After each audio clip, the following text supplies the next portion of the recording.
Since this reckless decision by the Harper Conservative government was announced, Liberals have been voicing our opposition to the proposed shuttering of the Kitsilano Search and Rescue Station.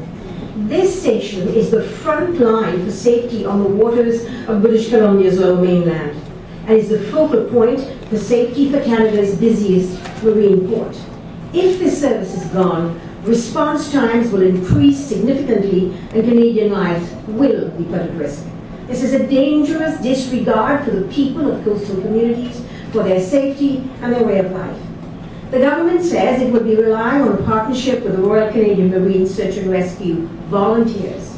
But while these volunteers provide an incredible service, they themselves have expressed strong doubts that they can provide the same level of safety and response times as the Coast Guard.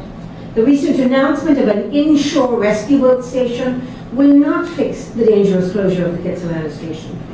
The Mayor of Vancouver released a comprehensive report on how this closing would impact the city. It confirms the many expert voices warning that closing Kitsilano base will put people's lives at risk, as the city of Vancouver has neither the resources nor the mandate to fill the gap for the base's closure. On behalf of the Liberal Party of Canada and our parliamentary caucus in BC, please know that you have our support to keep the station open and keep Canadians safe. I wanted to add my comments to this. Like Finn's, the day this was announced, we were all in an uproar. We got up and we spoke against it and we put all the positions forward. I've asked questions in the House of Commons.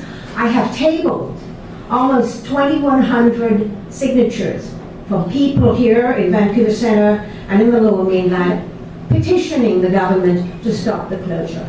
I have made speeches in the House of Commons. I have had no response. It is as if I am speaking to thin air. And when you ask questions, you get absolutely no answer, but no, it won't. It will not compromise safety.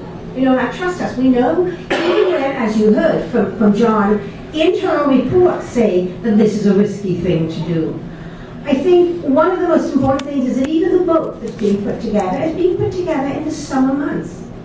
With a 10-degree shift in temperature in the winter months, a person is at risk in a shorter period of time. And that has never been acknowledged by the government. I think we talked about $700,000 saving per year. Well, you know, as Adrian Dick said, that's still a lot of money and it's taxpayers' money. But do we not pay taxes here in BC? Do we not pay taxes in Vancouver?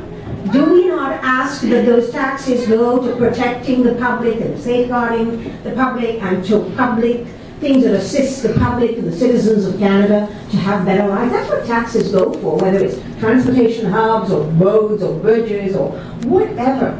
And yet, if we had only taken that $700,000 out of the $42 billion cost of the F-35s, that might have worked for us, but we never did that. So it tells you that this government doesn't listen. I think the idea of consultation was an important one. There was no consultation. Imagine you are doing something that affects a city and a province. You never consulted with the city. You never consulted with the province. You never consulted with any group, and you never consulted with the Coast Guards locally here.